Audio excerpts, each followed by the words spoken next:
Lamb Champs 2026, ons is hier by die premier vandag van seisoen 2. Nee, woensdaagaande op kyk net. Maak seker, 8uur, laat jy my mis nie. Nee, ek praat met Louis, jy gaan sien daarso. Hy is een van die sterre hierso van hierdie besigheid. Ons vind 'n bietjie uit hoe was dit Lamb Champs, waar boer hulle en wat beteken hierdie storie vir hulle boerdery.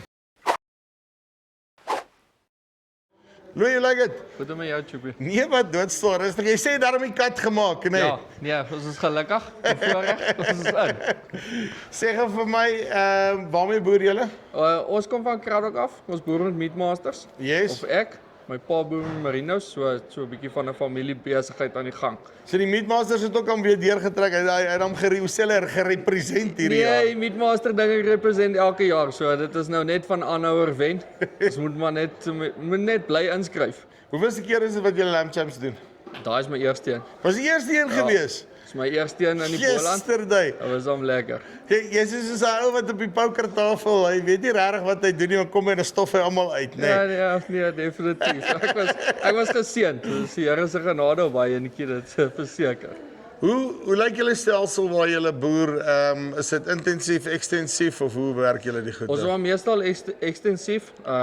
Oeye lamme op die veld, oeye moet hulle lamme self kan groot kry. Ons moet maar net seker maak hulle word nie gevang nie. So dit is maar ons enigste uitdaging, maar verder is ons ekstensief al die pad. Wat was die hoofbesluit rondom dit? Ek neem aan dit is waar die Meatmaster mos nou ook inkom omdat hy 'n lekker geharde skaap is. Ek het al gehoor die ouens sê is 'n Hilux skaap. Hy gat net aan op sy eie. Ja, my eintlike besluit was omdat dit iets anderste is as wat my pa het. Dat ek het baie navorsing ingesit, baie groter boere gepraat daaroor en gehardheid het definitief opgekom op dit. Maar dit was meestal vir my oor, dit moet nie meng my pa se goed, ja weet ek, dis een kant. Ja. Maar omdat hulle so gehard is, spandeer ek baie minder daarso by hulle. So ek moet net seker maak hulle word nie gevang nie, dan's ek happy. Dan sorg hulle vir hulle self. Jy moet net die jackals uitsorg, dat jy uitgesorg. Dan loop hulle nog as mooi. So dit is definitief, ek sal sê Hilux van die skape, seker. Wat het die Lamb Champs ding vir jou boerdery beteken oor die algemeen, net in terme van aanvraag na diere, daai tipe van goeders, en die feit dat julle nou dit kan direk bemark en op Pick n Pay se rakke kry? Ja, ek dink dit is 'n groot voordeel dat jy kon compete met medeboere en dat ek dink 'n company soos Pick n Pay wat bereid is om jou produk op die mark te sit en jou naam daarby te sit is 'n groot pluspunt vir ons as boere.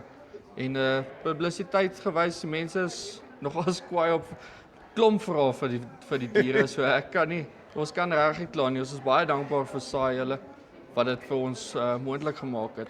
Want dis die een kant en aan die ander kant, ek meen nou skielik gooi jy 100 plus skaapboere bymekaar en ek meen ja, julle compete, maar tog op die einde van die dag, julle het almal iets in gemeen om te praat oor wat doen jy hier, hoe maak jy daarso en 'n paar ouens wat dalk met 'n paar nuwe planne kom het, want ons boer op die einde van die dag almal.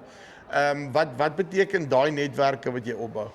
Wel, toe ek nou inskryf vir Boland het dit vir my nooit gegaan oor die skaap self wat ek inskryf vir my het gegaan oor die mense en die medeboere wat ek kan ontmoet en meer gesels en bietjie hulle insette hoor. Daar's baie goed waarmee ek sukkel, waarmee 'n ander ou sukkel wat ek weer goed doen en hy weer vice versa. So dit is vir my was dit wat ons almal kan saam wees en net bietjie voordele uitdeel by mekaar en kyk bietjie skaap. Ja, iewers iemand bietjie kan help om vorentoe te gaan. Want op die einde van die dag ons moet mekaar uithelp, anders gaan ons verdwyn. Het nou hierdie hele besigheid nou mooi deurgegaan. Kyk, jy skrik nou nie meer vir 'n kamera nie, nee. Ek kan so sê, ja. Wat was vir die een ding van hierdie ervaring gewees wat regtig uitgestaan het? Ons het nou vandag die premier gekyk vir eerste episode en vandag het ek besef dat al ons boere 'n groot passie het vir wat ons doen en 'n groot liefde. Elkeen het 'n liefde vir hulle eie soort skaap, vir hulle boerdery en ek dink as die mense die episodes gaan begin kyk dan gaan dit deurstraal van ons groot passie daarvoor. Soos hy sê, nee, as jy die ding kyk, dan besef jy, elke plaas het sy eie storie, lekker hartseer, die hele lot, maar ek dink deursettingsvermoë is op die einde van die dag wat maak dat ons boere in Suid-Afrika dit maak werk. Is niemand anders wat in die wêreld nog ooit kon regkry om dit hier te maak werk, behalwe ons klompie. Nee, so, Dommastrand soos wat ons is, soos wat dit gaan, vir almal sommer net sê dankie, en moenie hierdie reeks mis nie, hy begin die 10de Junie, woensdae aande, 8uur op Kyknet, en die 25ste Julie, Lamb Champs, by Harlequins, maak seker jy kry jou kaartjie. Dis die van Farmspice af, tot volgende keer. Groete.